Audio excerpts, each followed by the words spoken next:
welcome to Vlogmas, the 12 Days of Christmas edition. Today is Saturday, December 12th, and I'm back. Come with me today on my journey, and I'll show you what I'm doing this Saturday. Actually, I just got back from the doctor's office and we did a little running around, went to the grocery. I went to the hair supply store.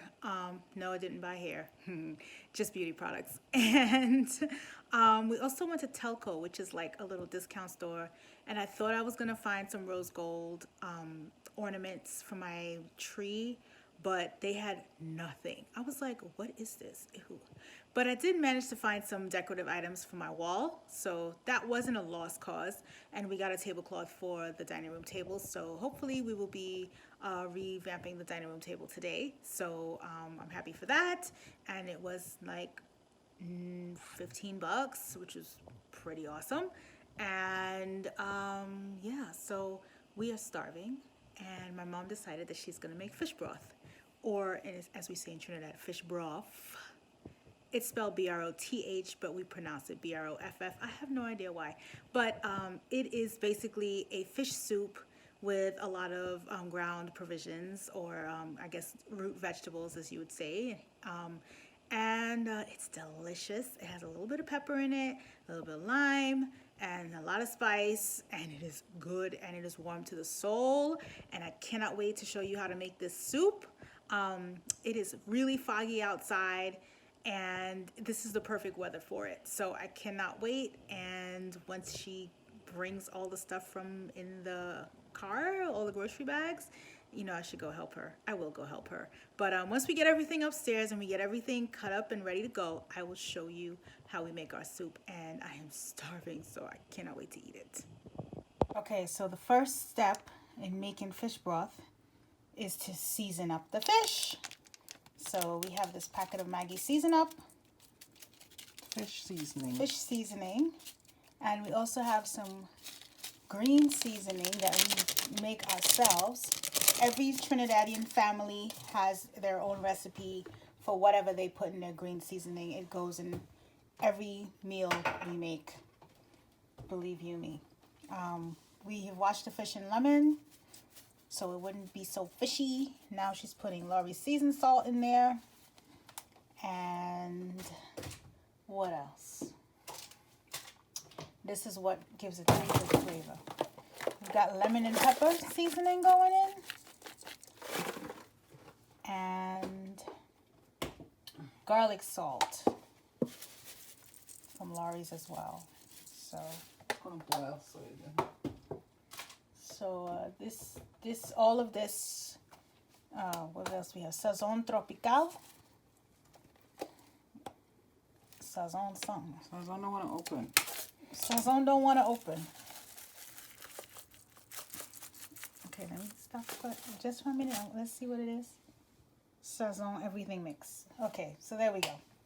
So this marinade is going to stay with the fish, and when we actually put it into the soup, we're going to put this marinade in there as well so that it mixes in with the soup. We also have Sazon Completa. Same thing, but it's just two different brands. We like using it. And you just mix it up, and you just let it do its thing. How long are we letting this? Because we're hungry now. So how long? What's a quick, long marinade time? Half an hour. Half an hour? Yeah. Okay. We're gonna get the because it's fish, it doesn't potatoes take and too stuff long. ready. Yeah, so we're gonna get all the provisions ready in the meantime Start boiling. while this is marinating. And after the stuff is halfway cooked, then you put the fish in, because the fish cooks very fast. Right. Okay. That sounds like a plan. Why get in your video? Because you're my mama. I put a little bit of black pepper. A little bit of black pepper.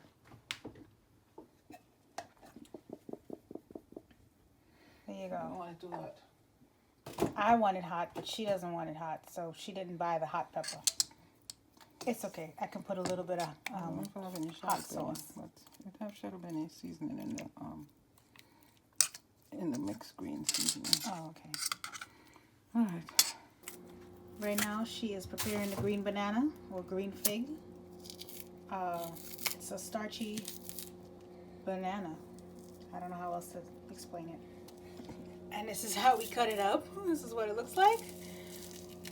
And you just take the exterior off and then you cut it into rings. So we're doing that first. So the first thing you want to do is fill up your soup pot halfway. This is our small soup pot, okay? The smaller of the two that we have. And I'm going to just put it on medium and let it boil. And then we're going to add in the vegetables. So right now she's actually cutting up more vegetables. She added in some potatoes that she's peeling, and she's also going to do some plantain as well, right? Okay. And she also added some green onions or scallions to the fish marinade. So she added some yuca to the mix, also known as cassava. And this is what it looks like. It was frozen, so we're just letting it get to room temperature.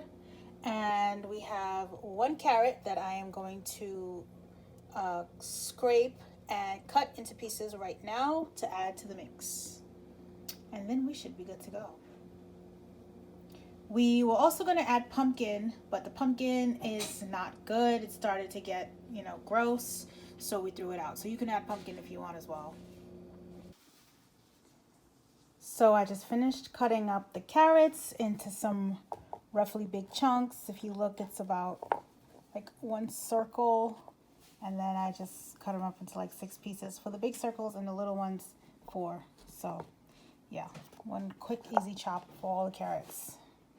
We also cut the yuca into smaller pieces because it was too big. We had to wait until it kind of just got to room temperature first to cut them. And we are adding the vegetables to the water very carefully.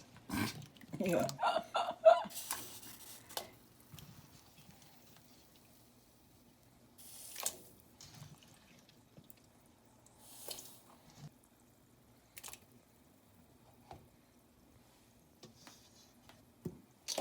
Uh-oh, 1 casualty. Yeah. It's always 1. And we're just going to let this boil for, I don't know how long, but I don't even know. until it's semi-cooked. Yeah. So now she's making dumpling. This is just a mixture of cornmeal and flour and a little bit of sugar and water. I don't know the ratio. It's more flour than cornmeal though. She doesn't measure. This is how we do it old school. No measurements. A little bit of salt. Plop them in there. A little bit of salt, she said. And It's all in the wrist. it gives the soup a little body, a little something to bite onto. And she'll just be doing those until the dough is done, and we'll let it cook. And then I'll show you the next step. Okay, so all the dumplings are added in. The fish is ready to be put in. So mommy said she is going to add a little bit more seasoning to the broth because it looks a little dead. So I'm going to show you what she puts in there in a minute. A little bit of the garlic salt. Garlic salt.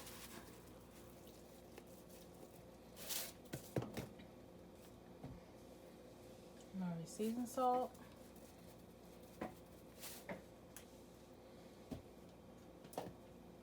The same season I put in the other thing In the fish yeah. marinade. Yeah. So it have a little flavor. Says on everything. Everything going open.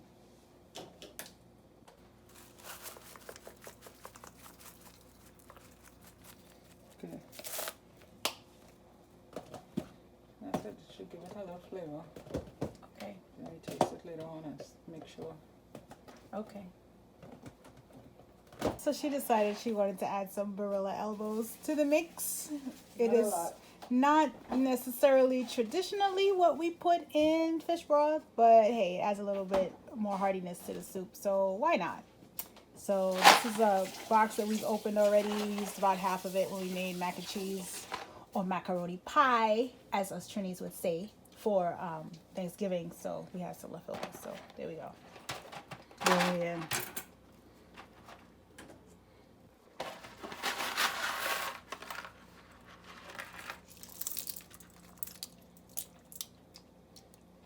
One handful.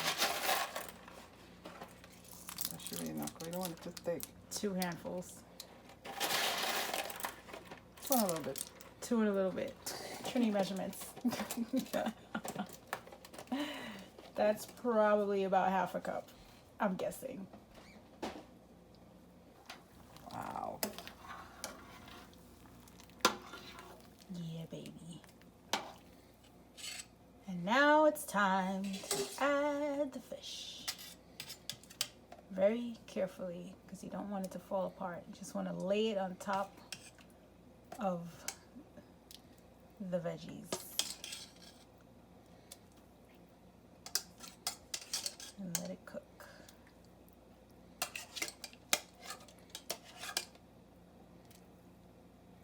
I tried to make a little bit. Yeah, we try to cook a little bit in this house because it's just the 2 of us, but that's impossible. Like I said, this is the small soup pot. You're right.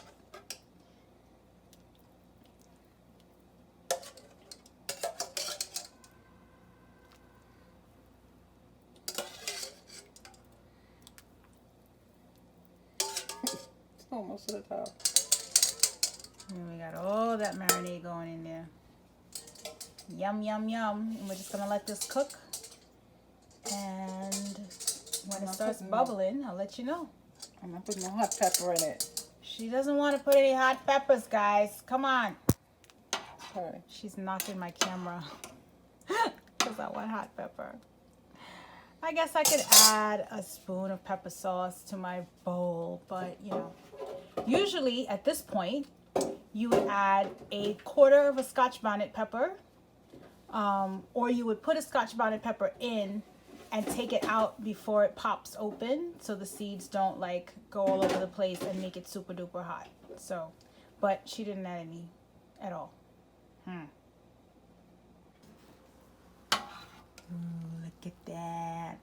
Everything bubbling. Good. It's a taste test time. Taste the water and see how it, if it needs anything. But these need to cook a little more. See? That's the plantain. Yeah, they need to cook a little more. Okay. So we're gonna let it cook a little more. Just get a spoon and do the taste test. We are going for a taste test now.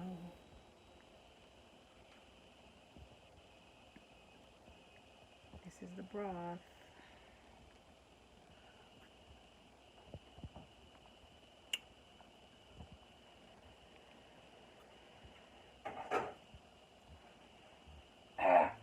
That's a little pepper I got there.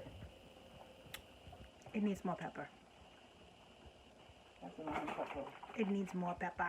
Listen, Come on! it's not hot.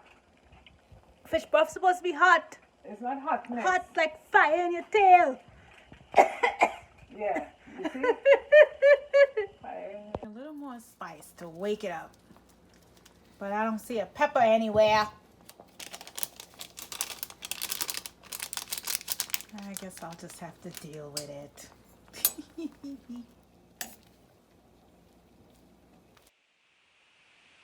So there's always this ongoing battle between me and my mom because I love pepper and she doesn't. She doesn't usually cook with pepper because she caters for others.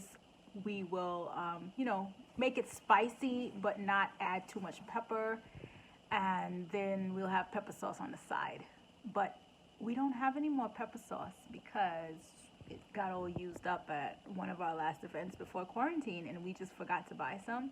I mean, I have other pepper sauce, but I don't have any Trinidad pepper sauce, so I'm gonna have to try something else. We'll see what we can do here. But yeah, we always have this fight about pepper. It's like our running joke.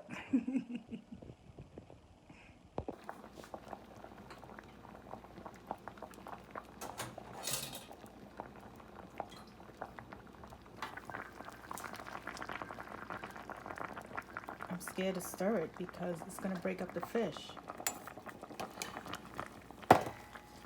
Hey, give me it. I'm not allowed to stir, guys. I think it's good. It looks good. The fish is falling apart, so that means it's cooked. Everything else looks pretty much cooked. Yeah, see? Dumplings are cooked. Let's do this! Fire is off. It's time to go. Since I have no Trinidad pepper sauce, I'm forced to use an alternative. So I'm going to add a few drops of this because I love Cholula. And this will have to do for now.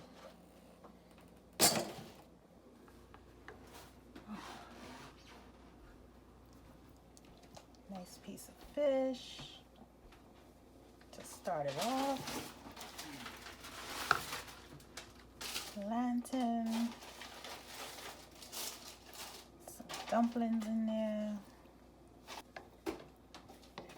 I like carrots, unlike mommy.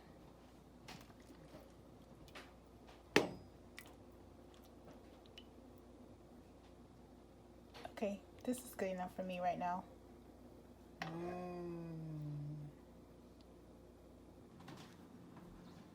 Let's not forget what I love. Just a few drops. Hee hee hee.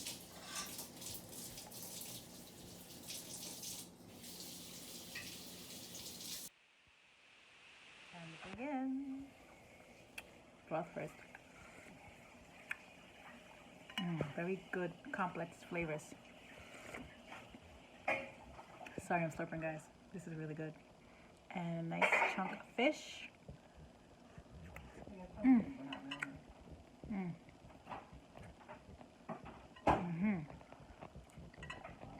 I'm not saying it's just because my mama made it, but this is good.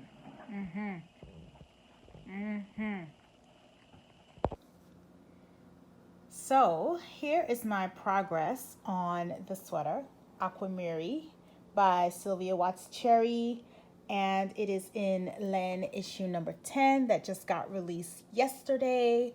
Once again, I was test knitting this and got sidetracked. These pearl bumps here were not here before. I had ripped it out, so this is where it is right now. And I am loving my intarsia work now. I didn't like it before. I thought it was too puckery, so I feel like I have made good technical progress. My tension is a lot better, and it's laying a lot flatter, and it looks a lot nicer. And I'm gonna just flip this around. What I did is I made all these little mini balls, mini bobbins, and as you can see, I did proper intarsia work, and I'm really loving it. I'm loving how it's coming out. I'm loving how my technique is working. I was tempted to do it stranded, like in between here, but it's proving to lay flatter and be better off this way. So if you're tempted to start doing color work stranding intermixed with your intarsia, don't do it. Do it this way. It's a lot better, and it will save you on yarn. So I mean, yes, this is a mess, but we can sort that out later. So this skein is one of the skeins that I wound last night, or was it this morning? I can't remember. But one of the skeins that I intended to start the front with, but I didn't start the front. I actually ended up just working on the back. When I left the doctor's office, last night I was here. When I got to the doctor's office, I was about here. And then when I left the doctor's office, I was like right here. So I did all of this tonight while watching The Amazing Race. I caught up. So now I'm current with the season and ready to see what's going to happen on Wednesday with the finale. And yeah, so this is my sweater. So I'm very, very, very excited that I made progress almost to the point of where I had started ripping out. So hopefully I can finish the Intarsia part tomorrow and have more to show you. Okay, we now have day 12 of the Advent calendar and we are caught up. So I am going to open package number 12 from A Twisted Year's End, 31 Yarnable Treats. And let's see what's inside. So we have Crafty Flutterby Creations. And these are called End Minders, a whimsical way to tidy up your cast-on tail and other loose ends. So we've got these little bunnies and sheep. And I guess it says to use, place yarn, end on heart, wrap yarn around critter, tuck working end into slot. So let's try this and see how it works. Shall we? So I think you just wrap it around like this. And that way you have your yarn tail like just contained and not hanging loosely all over the place, which is good because it keeps it from getting dirty. It keeps it from getting caught up in things. This is actually kind of cute. I think I will actually use this in my projects because I always have yarn tails hanging. So, thank you so much, Crafty Flutterby Creations. This is actually very interesting. And here's, you can check out their website. There you go. Just want to reiterate, this is where the heart is. So you hold the yarn here, wrap, and then stick it into that loop right there. That's how you do it. Okay, now we have the L'Occitane Advent Calendar, day number 12. This baby going. Is it another cream? We're getting a lot of creams, which is good. This is almond. Yes, I love the smell of almonds. Oh my gosh. And I know some people are allergic to almonds. I'm really sorry if you're allergic to nuts, but give it all to me so you don't have to, have an allergic reaction. I love it. So I'm very happy for this cream. Yay! Day number 12 of the Lindt chocolate calendar. Let's get in there. And we have milk chocolate again. Okay, here we go. Yes, milk chocolate again with the chocolate filling. Just like this. Okay, so we're doing day number 12 of the wine advent calendar. And here we go. Is it a red? Is it a white? Is it a red? Is it a white? It is a red. Or is it a white? No, it's not. It's rosé. I absolutely love rosé. You guys knows I love pink. So this is perfect for me. The Fields. I really hope this tastes really good because if it does, I will certainly buy it again. I just love rosés. So I'm going to add this to the collection. The Fields.